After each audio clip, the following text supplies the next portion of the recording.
tem realmente a intenção de se reeleger à presidência da República em 2026, se ele tem esperança em ser presidente da República em 2026, eu acho que esta esperança acabou de ser enterrada aqui neste exato momento. É uma bomba que acabou de ser divulgada, que jogou realmente um balde de água fria na esperança, tá, de Lula ser presidente da República em 2026. Além dessas outras várias informações, só acompanhem, assistam, porque vai valer a pena cada segundo. Não esqueça de se inscrever no canal, ativar o sininho das notificações e compartilhar o vídeo o máximo possível que vocês puderem. Vou dar início aqui, gente, já às piores notícias possíveis para o Lula da Silva, que tem a intenção, a esperança de se reeleger presidente da República em 2026. Ainda falando sobre a USAID, gente, tá? Essa bomba gigante que foi revelada, descoberta, revelada, agora, já no início do governo Donald Trump. O Elon Musk foi lá, gente, no ninho dos vespeiros, ele descobriu absolutamente tudo e explodiu para o mundo inteiro, tá? Essa estrutura USAID que estava sendo financiada através do governo Joe Biden para derrubar e destruir, segundo Eduardo Bolsonaro, a oposição, não só no Brasil, mas em várias regiões do mundo inteiro. E o Rodrigo Constantino, de quebra, acaba de fazer uma nova revelação bomba envolvendo a USAID e as eleições do Brasil. E ele disse que é muito grave. Vamos ver. Olha, coluna da Malu Gaspar no Globo. Elon Musk diz que o Deep State dos Estados Unidos financiou a eleição de Lula contra Bolsonaro. É verdade que depois a militante da redação do Globo diz que sem provas, em tom conspiratório e por aí vai. Mas não é verdade. Elon Musk, na verdade, marcou ali um comentário do senador de Utah, Mike Lee, dizendo o seguinte: foi exatamente isso que o Deep State fez no Brasil, que é financiar de alguma forma o jogo, né, interferir. O império yankee estadunidense, como diria a esquerda no passado, não é mesmo? Mas como interferiu a favor do seu candidato, aí tudo bem, né? É o imperialismo do bem. O que nós sabemos pela mídia mainstream, que diretor da CIA foi no Brasil pressionar militares, dar recado para Bolsonaro que tinha que aceitar o resultado, gente do Pentágono. O governo Biden participou ativamente da eleição no Brasil. Sabemos também que a USAID, essa grande cabeça da hidra globalista, financiou projetos de combate à desinformação, entre aspas, e bota aspas nisso, que até o STF/TSE participou. O professor Barroso estava lá em eventos bancados pela USAID, ele que escutava gente como Felipe Neto para falar de desinformação, né? E tudo isso com o selo USAID, de alguma forma, praticou depois censura e perseguição a conservadores na eleição brasileira.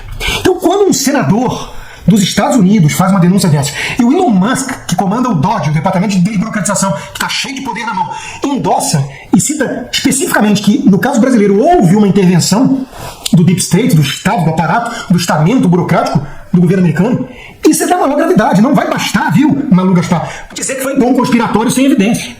Nós temos que investigar isso. Nos Estados Unidos, vai ter, já está tendo investigação. Vários congressistas estão incomodados. O senador do Texas, Ted Cruz, não desceu até hoje para ele essa história dos navios do Irã aportando no Brasil. O Irã está sob sanção econômica dos Estados Unidos e um país que é parceiro comercial dos Estados Unidos não pode receber esses navios. O que foram fazer no Brasil? A congressista Maria Elvira Salazar da Flórida está de olho. O senador e agora secretário de Estado Marco Rubio está de olho no Brasil. As coisas estão começando a ser investigadas. De qual foi exatamente o papel do aparato estatal americano nas eleições brasileiras. Eu acho que no Brasil as coisas tinham que ser investigadas também, mas por quem, né? Os congressistas, os parlamentares de oposição têm que aproveitar esse momento e viajar para os Estados Unidos e pressionar. Pedir audiência com Musk, com Trump, com o Congresso, com os senadores. Levar para a imprensa e falar: olha, nós estamos muito atentos ao que está sendo denunciado pelos Estados Unidos.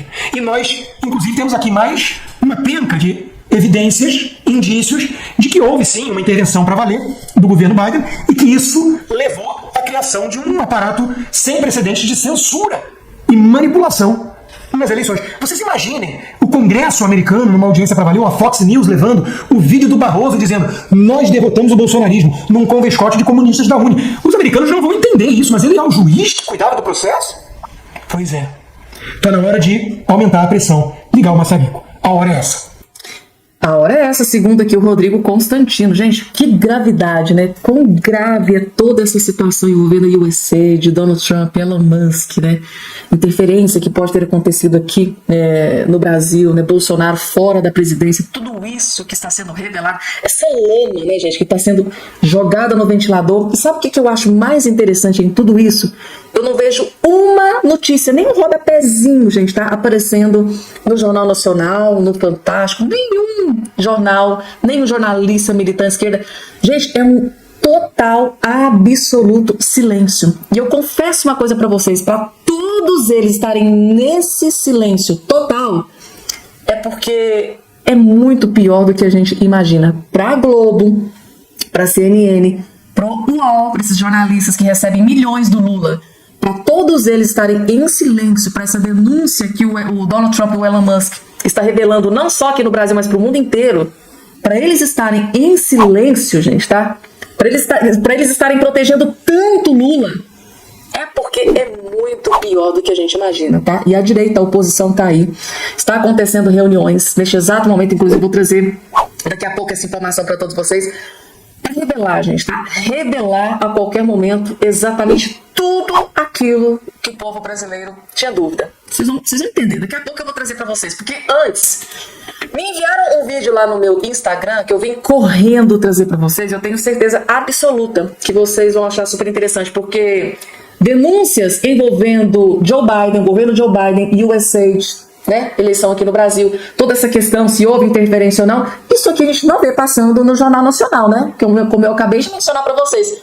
Mas isso aqui, o Jornal Nacional passa. Vejam só, que interessante. Quando é para elogiar o Lula, mas eles vão correndo para passar a notícia como se realmente fosse verdadeira. Como se o povo realmente fosse burro de acreditar que isso aqui é verdade. Vejam só. Não adianta pagar o Bonner para mentir pro povo que a inflação tá baixa, que o povo vai no mercado e faz compra.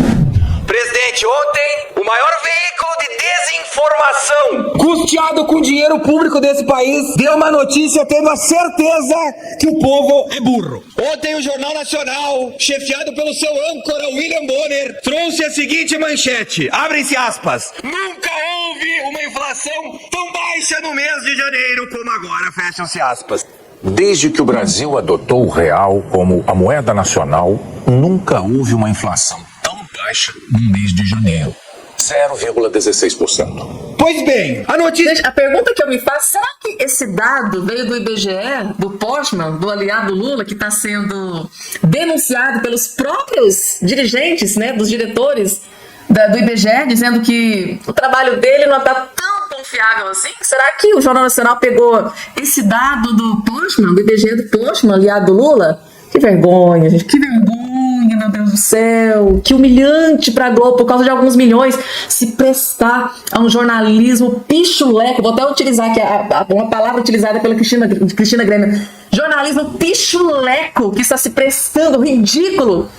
William Bonner, gente, quem imaginava que um dia o William Bonner ia descer nesse nível, gente? E pior ainda, acompanhe. Ela é ambígua, porque ele não explicou a notícia. Mas nós, no compromisso de falar a verdade, vamos esmiuçar esses dados. No mês de janeiro, o governo Lula utilizou de algo chamado bônus de Itaipu. Como assim, Marcou? O que é o bônus de Itaipu? Esse bônus nada mais é, caros colegas, que o dinheiro que sobrou na empresa, na segunda maior hidrelétrica do mundo, que é usado corriqueiramente para manutenção e investimento na própria Itaipu. Foi pego esse dinheiro e foi dado um subsídio momentâneo na conta de energia elétrica, com qual intuito, obviamente, mentir para o povo brasileiro que a inflação está controlada. Esse bônus girou em torno de R$14 em cada conta de luz. Mas os números não mentem, senhor presidente. Quando o Bonner faz essa propaganda, certamente paga com os nossos impostos, a realidade bate a porta. Quando esmiuçamos os números, percebemos que o índice de inflação dos alimentos, por exemplo, subiu quase 1% em janeiro. E é bom que se diga que se não tivesse havido essa maquiagem nos números, a inflação de janeiro teria sido de mais de 0,7%, uma das maiores desde que o índice começou a ser medido há 31 anos atrás. Mas eu tenho em minhas mãos aqui, presidente, um e-mail de uma empresa que presta serviço para uma transportadora, repassando alguns custos dos alimentos lá no restaurante da empresa. Mais 30 segundos só para concluir, senhor presidente. E aqui nesse e-mail, ele faz uma comparação entre os preços de janeiro de 24 com os preços de janeiro de 25. O leite subiu apenas 19%. A batata inglesa subiu 90%, presidente. E a carne moída ou guisado, como chamamos no Rio Grande do Sul, subiu quase 50%. Então eu aviso a presidência da República, não adianta pagar o bolo para mentir pro povo que a inflação está baixa, que o povo vai no mercado e faz compra. Não tem como mentir, gente, tá? Por mais que o Lula esteja desesperado para reverter a sua situação, né, que tá aí despencando nas últimas pesquisas, inclusive no próprio reduto dele, no norte, no nordeste, o Lula tá despencando, gente, igual uma jaca podre. Aí o que acontece? Aí o Lula jorra milhões e milhões e milhões dessas mídias podres, desse jornalismo pichuleco, para que eles tentem livrar a cara do Lula, mas o povo tá sentindo no bolso. Esse é que é o maior problema pro Lula. O povo sentindo no bolso. Não tem William Bonner que consiga salvar Lula da Silva, e não tem milhões e milhões e milhões de reais jorrados nessas mídias que consigam salvar a pele do Lula. O Lula destruiu a economia do país, o Lula devastou a economia do país, e não tem Globo, não tem William Bonner, não tem santo que consiga salvar Luiz Inácio Lula da Silva. Essa aqui é a questão. Próximo. E aí, gente, o que vocês acharam aqui, ó, do Maurício Marcon? Gente do céu, que vídeo espetacular. Tá vendo que é importante hoje a rede social? Porque se as pessoas estiverem só consumindo, né, o que a Globo diz, vão ser completamente alienadas pro resto da vida, vão ser dilubriados, vão ser enganados pro resto da vida. Agora tem rede social, tem a gente aqui para realmente revelar tudo que tá acontecendo. Seguindo com as informações, tem muita informação importante para trazer aqui para vocês, gente. Vejam só. Reunião, tá? Do Eduardo Bolsonaro, junto com Paulo Figueiredo, com a parlamentar norte-americana Maria Elvira Salazar. Aquela, gente, tá aqui. Aquela que já fez duras críticas contra o Alexandre de Moraes aqui no Brasil. Eduardo Bolsonaro se reúne com parlamentares dos Estados Unidos que criticam Moraes. Ó, o deputado federal Eduardo Bolsonaro, do PL, se reuniu nessa quarta-feira com Maria Elvira Salazar, congressista norte-americana, que já fez ataques contra o ministro Alexandre de Moraes. Em uma publicação no X, o filho do presidente Bolsonaro agradeceu a deputada norte-americana por sua atuação em temas que tocam o Brasil. Obrigada, deputada, por estar do nosso lado e defendendo os valores sagrados que formam nossa civilização, disse o parlamentar brasileiro em uma publicação no X, que possamos por muito tempo mantermos firmes em nossos princípios e amizades. Aqui, Maria Elvira Salazar, que ela fez duríssima, gente, inclusive ela, tá? Maria Elvira Salazar, essa mulher, ela é tão poderosa, gente, com um vídeo, tá? Segundo informações de alguns jornalistas, quando a Maria Corina Machado, né, foi ali sequestrada pelo regime do ditador Nicolás Maduro, bastou um vídeo da Maria Elvira Salazar, ela que é uma grande aliada do Donald Trump, ela disse, olha, ou você solta a Maria Corina Machado ou nós vamos invadir a Venezuela. Foi questão de minutos, os sequestradores foi e libertou a Maria Corina Machado. Essa mulher é uma mulher extremamente poderosa nos Estados Unidos. É exatamente com ela que o Eduardo Bolsonaro teve reunião com o Paulo Figueiredo. Ou seja, explicando, mostrando o que vem acontecendo aqui no Brasil. Próxima informação, ou seja, gente, né? Eles estão trabalhando, né? Eles estão lutando para que a democracia, a liberdade de expressão seja devolvida ao Brasil. Próxima informação na tela, gente. O Elon Musk, que fez uma denúncia gravíssima, e por incrível que pareça, mídia de esquerda dificilmente fala alguma coisa. E quando eles falam, tentam deturpar a informação. É o que o Gaspar tentou fazer aqui nesse vídeo. Mas não colou. Elon Musk diz que Deep State dos Estados Unidos financiou a eleição de Lula contra Bolsonaro. Tá aqui a informação. O bilionário e assessor do governo do presidente dos Estados Unidos, Donald Trump, disse em sua conta no X, rede social da qual é a maior acionista, que o governo Biden financiou a vitória do dirigente brasileiro Lula da Silva com o ex-presidente Jair Bolsonaro nas eleições de 2022. A declaração foi feita em resposta ao senador republicano Mike Lee, tá? Que se reuniu nesta quarta-feira com o deputado federal brasileiro Eduardo Bolsonaro. Se o governo dos Estados Unidos tivesse financiado a derrota de Bolsonaro por Lula, isso te incomodaria, né? Eu ficaria lívido, tá? Quem está comigo nessa? Publicou o link em seu perfil pessoal e logo em seguida o Musk foi lá e fez o seu comentário, né? Tá aqui, fraude eleitoral contra Bolsonaro no Brasil, a partir da Agência Estados Unidos para o Desenvolvimento da USAID, em referência à Agência Americana de Ajuda Estrangeira na mira de Donald Trump. Musk então respondeu ao senador, bem, o Deep State dos Estados Unidos fez exatamente isso em referência à expressão. Estamos profundo, né, com mente, tudo isso que aconteceu. Tá aqui, gente, tá? O posicionamento do Elon Musk, né, que foi o departamento de eficiência governamental, não dos cargos mais importantes, ocorre 2 dias após Eduardo Bolsonaro aterrissar em Washington para se reunir com congressistas aliados de Trump, incluindo Lee, em busca de informações que corroborem com a narrativa bolsonarista, né? É dessa forma que eles falam, né? Tá aqui a informação divulgada pela colunista Malu Gaspar, né? E achei interessante aqui que eles são tão ardilosos que teve um momento que ela fala: sem provas, Elon Musk diz que Deep State dos Estados Unidos financiou a eleição de Lula contra Bolsonaro.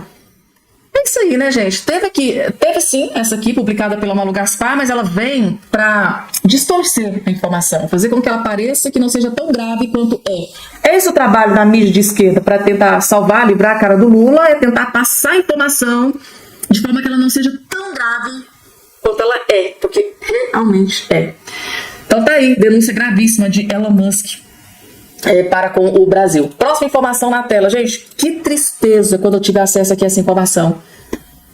O que aconteceu aqui, ó? Carro avança sobre multidão em Munique e deixa 28 feridos. Governador fala em ataque. Então o governador de Munique disse que isso aqui foi um grave ataque que aconteceu, resultando aí, deixou quase 30 pessoas feridas. Tá aqui a informação que foi divulgada. Um carro avançou sobre uma multidão em Munique, na Alemanha, e deixou cerca de 28 pessoas feridas, afirmou a polícia na cidade dessa quinta-feira. O governador da Baviera, né, indicou a possibilidade do atropelamento ter sido um ataque. Provavelmente é um ataque. Existem muitos indícios disso. 2 pessoas estão em estado grave e helicópteros de resgates foram empregados para socorrer as vítimas, que faziam manifestação ligada ao setor de transporte, segundo a polícia. O prefeito de Munique afirmou que há crianças, gente, muito triste, entre os feridos, gente, pessoas inocentes, pagando, né, tá aqui. Eles estavam fazendo uma manifestação, gente, tá? Que é algo constitucional, gente, é uma manifestação pacífica, e eles foram surpreendidos por um maluco que saiu atropelando tudo. Que tristeza, gente, que tristeza. Foi muito cruel e brutal o que aconteceu hoje em Munique. Lamentavelmente temos informação de que crianças foram atingidas também. Muito triste o que aconteceu, gente. Tá? Estou aqui aguardando novas informações, por isso não aconteceu nada de pior, mas a situação foi tão grave que teve até que um helicóptero, né, para tentar socorrer vítimas que estavam ali em estado gravíssimo, gravíssimo mesmo, gente, tá? Microfone do João. Pitoli, querem me censurar, hein? Vou deixar um Quem alerta está fazendo aqui. isso? Vamos conversar aí com a Estou dona sendo Adelaide. censurado na Auriverde Brasil. Quem está falando? Quem está fazendo isso com você, pobre João? É o Serrano. Serrano, se liga, bicho. Tua chapa tá esquentando, hein, velho? Pitoli, Fala, João, quantos foram contados? 1.100.000 beneficiários.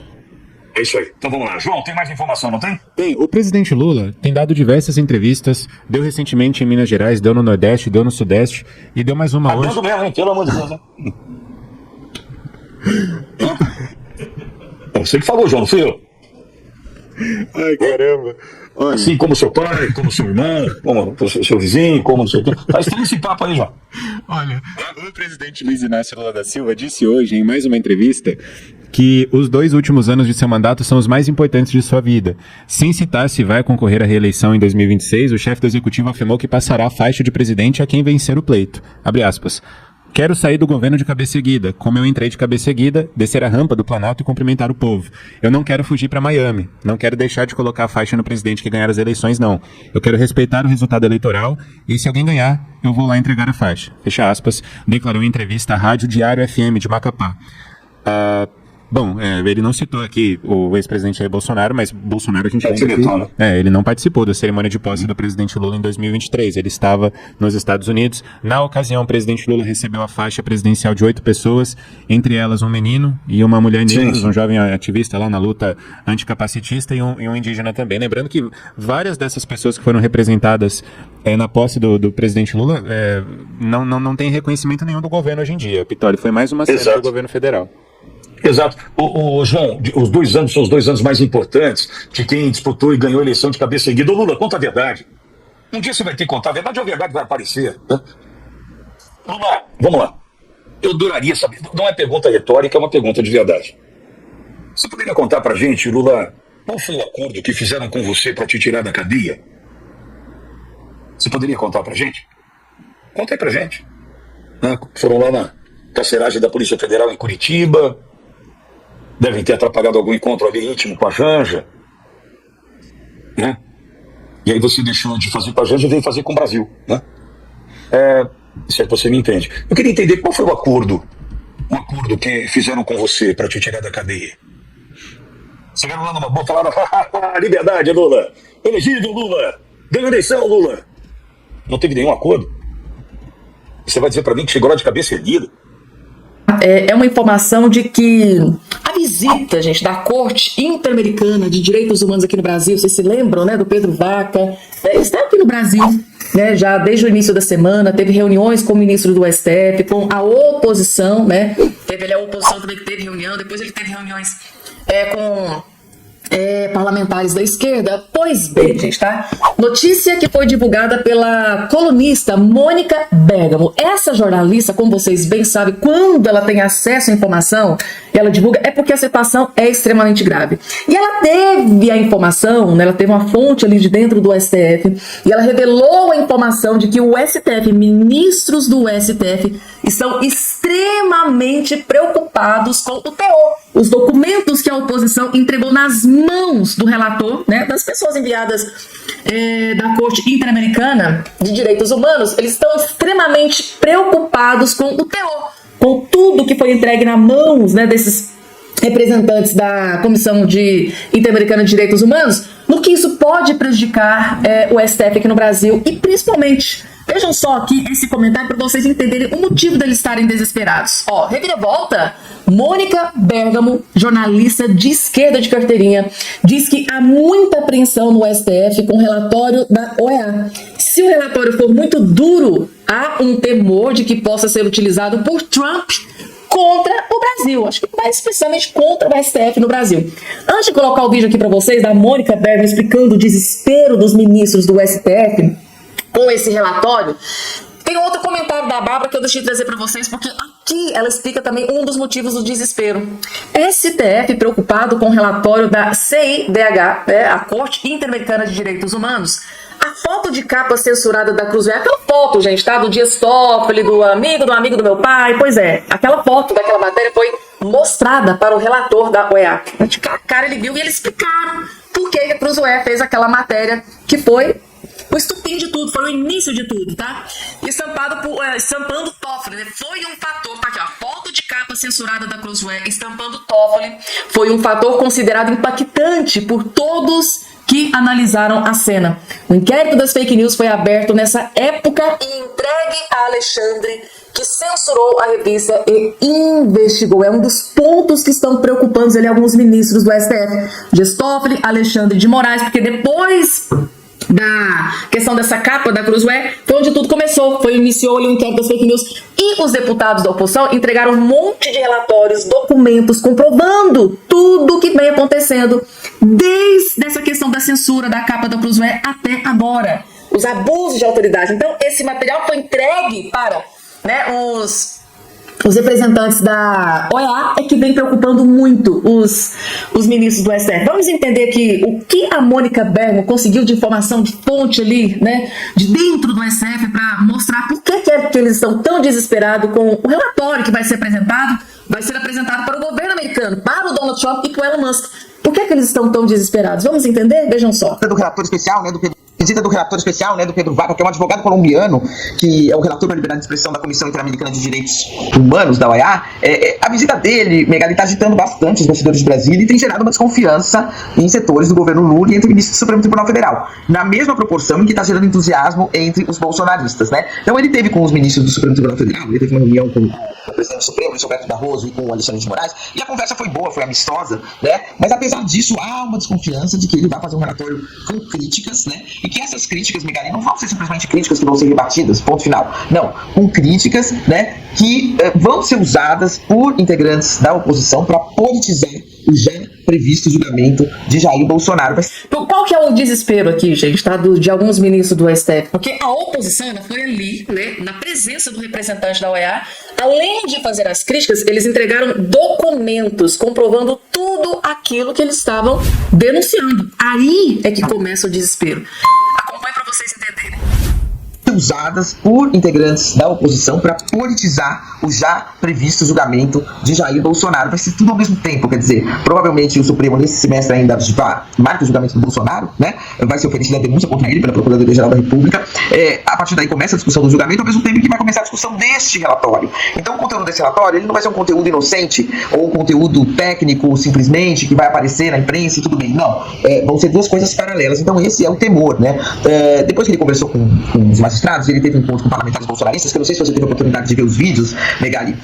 Nesse encontro, os parlamentares fizeram críticas muito duras. O senador Magno Malta, por exemplo, ele colocou uma foto assim do ministro Dias Toffoli, uma capa da revista Veja, e falava desse rapaz aí, ficava dizendo que os ministros são estelionatários, que o Brasil vive uma ditadura, e o Pedro Vaca anotando tudo. E assim que ele deixou a reunião, essa reunião com os parlamentares bolsonaristas, ele foi questionado por um jornalista do Metrópolis, que estava na saída, e ele falou: o tom dos relatos é realmente impressionante, ou seja, dando ali já uma pista de para onde ele está atendendo, né? Diz que vai avaliar tudo com calma. Aí quando ele foi questionado sobre os ministros do Supremo, ele falou: eles já divulgaram um release e depois vai ter a minha voz, a nossa voz da comissão, a versão sobre aquela reunião e a versão sobre os fatos. Enfim, nas reuniões que ele teve com integrantes do governo, com integrantes do Conselhão, por exemplo, representantes da sociedade civil que fazem parte do Conselhão, o retorno que eu tive é que as reações dele, né, quando ouvia que a liberdade de expressão no Brasil, eles foram protocolares. Assim, é o sentimento que quem está conversando com ele está revelando, passando aqui para mim, que eu estou passando para vocês. Então, há uma certa desconfiança de como vem esse relatório. E mais do que isso, o que vai ser feito desse relatório? Que uso vai ser feito desse relatório? Que deve sair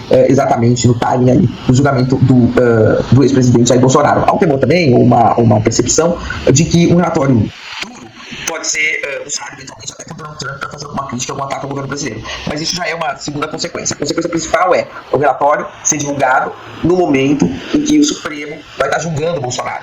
Então, como vem o relatório? Vai ter uma tentativa de desqualificação do Supremo ou não? Pessoal, o que a gente precisa entender, tá? Duas coisas vão acontecer paralelamente. Ao mesmo tempo em que a PGR deve provavelmente denunciar, inclusive a própria colunista Malu Gaspar já anunciou no jornal O Globo de que, né, já está tudo pronto. O relatório da denúncia contra o Bolsonaro já está tudo pronto. Então, essa questão do Bolsonaro vai acontecer paralelamente à construção desse relatório, né, por esse representante da OEA, que está aqui no Brasil coletando informações sobre censura, do que está acontecendo.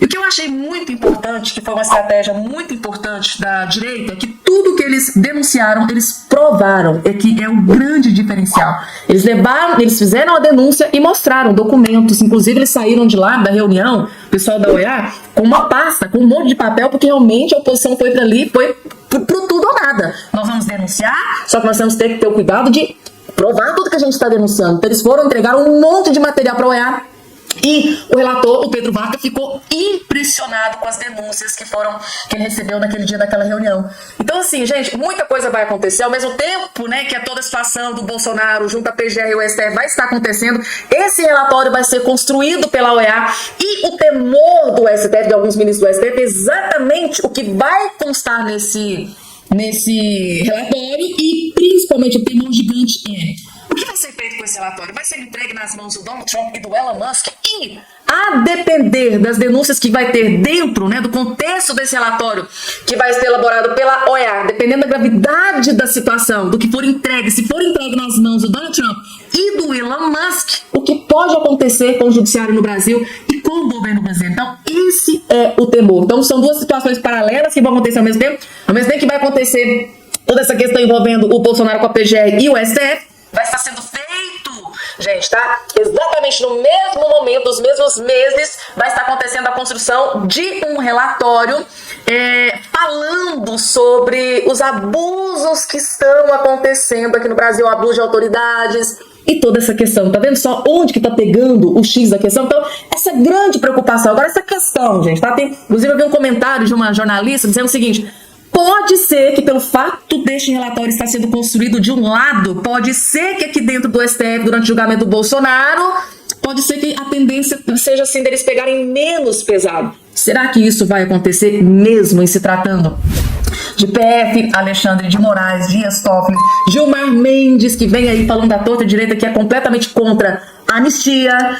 Gente, é bomba gigante, tá? E a gente vai estar acompanhando. Se inscreva no canal para estar atualizando aqui todos vocês. Mas essa informação que a Mônica Bergamo acabou de explodir é extremamente importante. Ela acaba de ter acesso à informação de que ministros da corte, ministros do STF estão bastante apreensivos, preocupados com o teor desse relatório que, ao que tudo indica, será entregue nas mãos do atual governo, ou seja, nas mãos do Donald Trump e do Elon Musk. E a grande preocupação que está deixando o governo desesperado lá no STF é o que o Donald Trump e o Elon Musk vai fazer depois de receberem esse relatório nas mãos. E o que vai constar dentro desse relatório? O próprio representante Pedro Vaca saiu ali impressionado com as denúncias feitas, né, sobre abusos de autoridades. Será que ele vai levar isso, tá, essa impressão que ele teve, para dentro do relatório? Essa fala do Pedro Vaca na saída da reunião ali que ele teve com a oposição, com o Gustavo Gaia, com o desembargador Sebastião Coelho, com o Magno Malta, Bia Kicis, dentre vários, né, o Nicolas Ferreira, essa fala dele, que ele ficou impressionado com tudo que ele viu, tudo que foi entregue para ele, deixou ministros apreensivos ali dentro do STF, gente, tá? Vai ser briga de cachorro grande e a gente vai estar aqui para estar acompanhando e atualizando aqui todos vocês.